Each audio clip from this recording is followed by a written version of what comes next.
Oh no!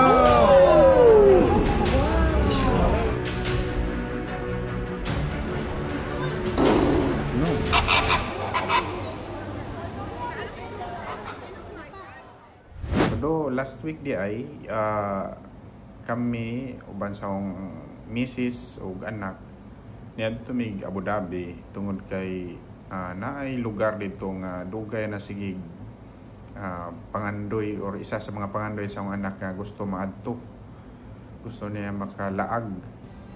So as a way of murag birthday celebration pod sa akong misis adtong tungura, ni-book siya og ticket uban ako o akong among anak.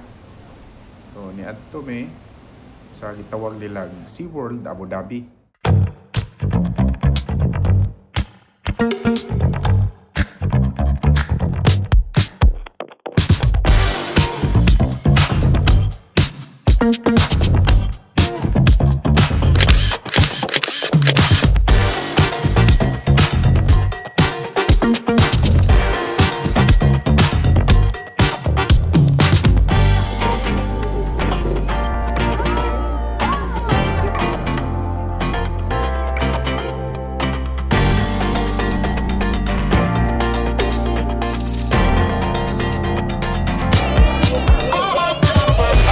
Ingon ang anak mo excited kami pod kay first time na mo makaadto nya ikaduha excited po mi nga makakita og mga sea creature based sa mga video nga mong ipangtan-aw sa mga nakaadto na. Excited po mi makakita kung unsay porma ng mga mananapa and most especially pod among anak kay hilig man siya og mga sea creature. So gikat sa Dubai, nagbahas rami pa daw sa Abu Dhabi.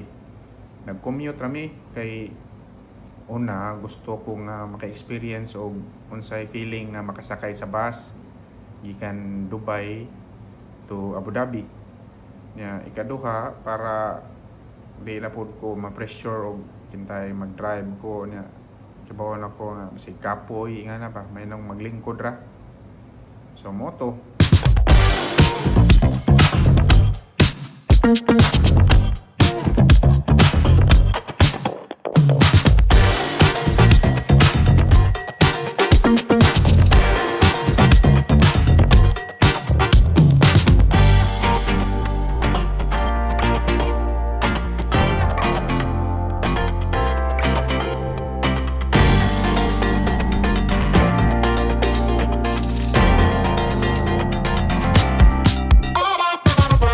sila show sa mananap. Wa ko kay lagon sa nga natong mga mananapa.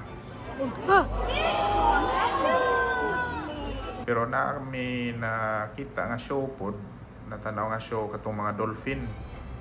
Nindot kay na joy training ang mga kuan dito ba, empleyado sa paghimo. Kalingaw. Especially pamilya imong kauban, nindot nga experience.